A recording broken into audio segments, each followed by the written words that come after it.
to being able to play in after all the time off. I think we got off to a little bit of a slow start.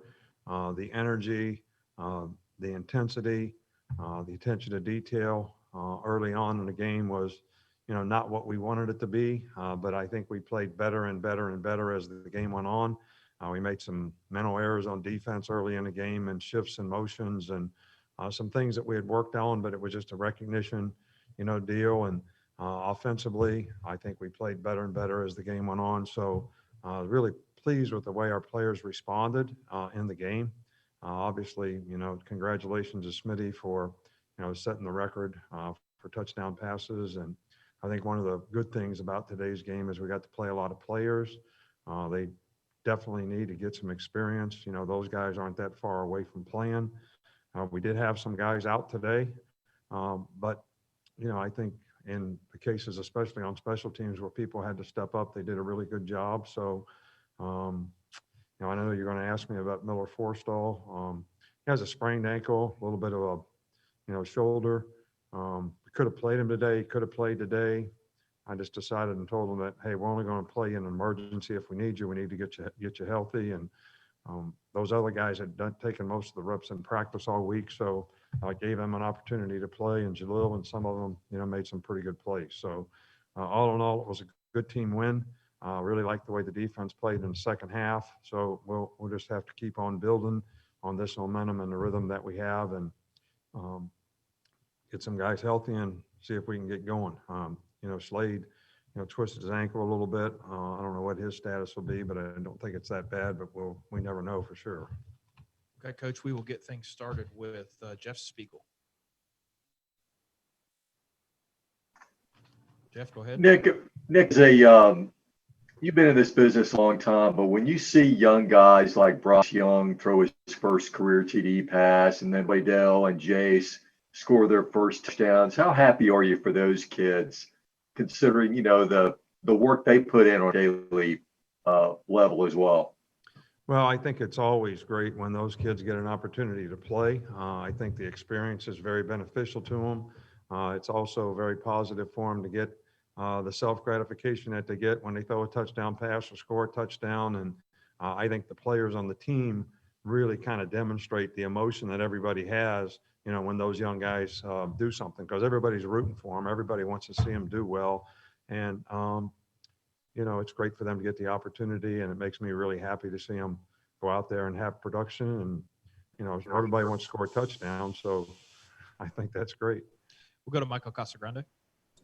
Yeah, just wondering, what kind of adjustments did you guys make to Kentucky's offense after they put up those decent drives early on without scoring touchdowns? What did you guys have to do to change it?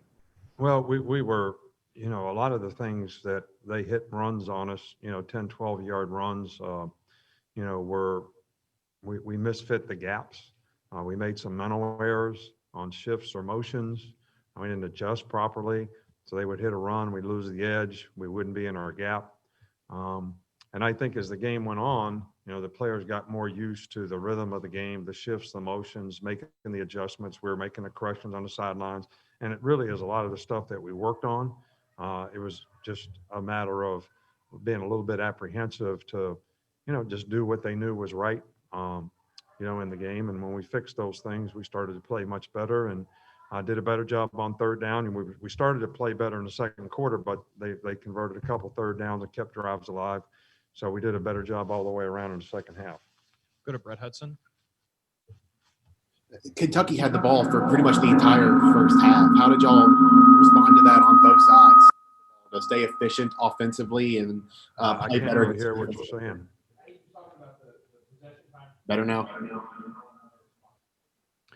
Yeah, well, we knew that was the kind of game that they were going to play. I think I mentioned that, even in my press conferences, that they run the ball, shrink the game, try to minimize the number of possessions that we had on offense. And it was going to be really important that we control the line of scrimmage on both sides of the ball.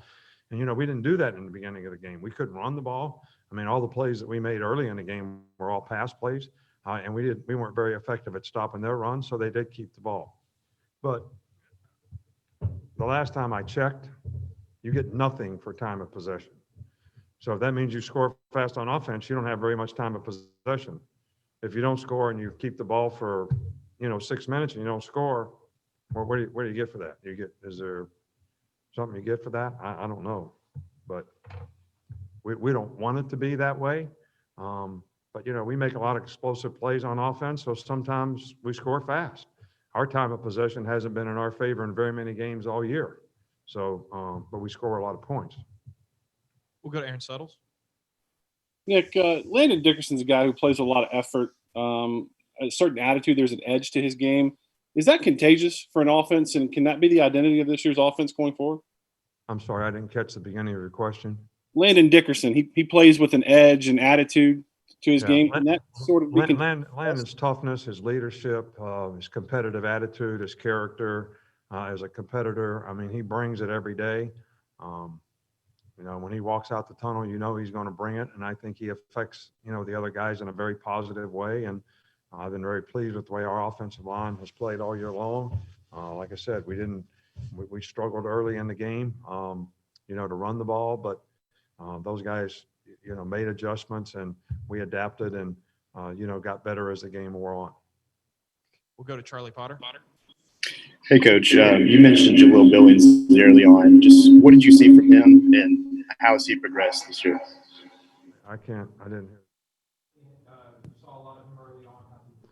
Yeah, well, he got to take a lot of reps this week because Miller was out. Jaleel was a really good athlete. He's a really good receiver. The big thing is consistency and performance with him. Every day he's got to go out there and do things, a certain way that we can trust him and depend on him. He had a really good week of practice and he played really well in the game today, made a couple really nice catches and a very athletic guy. And we need more guys like him that are playmaker types to be able to step up and play. And maybe this game today will give him some confidence. Character, doing the right thing, really gives you confidence. So maybe this will be able to help him build on that consistency that he needs to, really contribute down the road. We'll go to Mike Rodak. Yeah, what was your impression of the way that that Mac played tonight, and just what happened on that interception on the throw to the end zone there? Well, I think I no disrespect to Mac, but we're getting a little greedy. The guy had Smitty cut off, and really it was probably not I call them hope throws. The guy's got him covered, so we're going to throw it up anyway and hope he catches it. But so the guy made a good play. I mean, the guy's a good player. They're number one is a good player, and he was keeping trying to keep us cut off, which is how we thought they would play.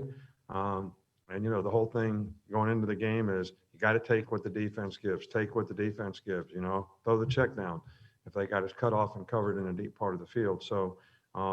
That's basically what happened, and we don't want to be throwing those kind of balls. We got time for two more. We'll start with Steven. Coach, how did you see the guys like Christian Barmore, among others, play with more discipline as the game went on against the run? Well, I don't think they were playing with lack of discipline in the beginning of the game. I think we made some mental errors in gap fits and getting off blocks. And I think everybody was trying. I think they were working hard to do the right things. So we didn't have as many penalties, which I will agree with you on that. The discipline in that regard was much better. We didn't jump off sides on hard counts and things like that. And once we settled into the game, I thought we played, with really good focus and everybody did their job well. And we played really good team defense. So, and that's everybody doing their job. That's where that comes from. And you got to have discipline to do that. We'll finish up with James Ogletree.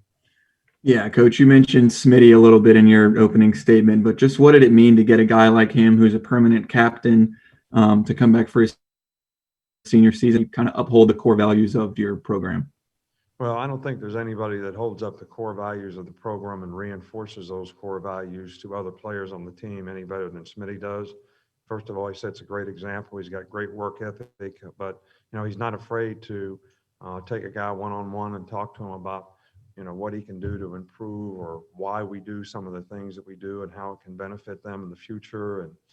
And, Smitty came back because he wanted to have a great productive year. He wanted to get a little bit bigger and a little bit stronger and improve his draft status. And, I certainly think he's demonstrating that in a really, really positive way. so far this year. All right, Coach, thank you very much. Thank you, guys.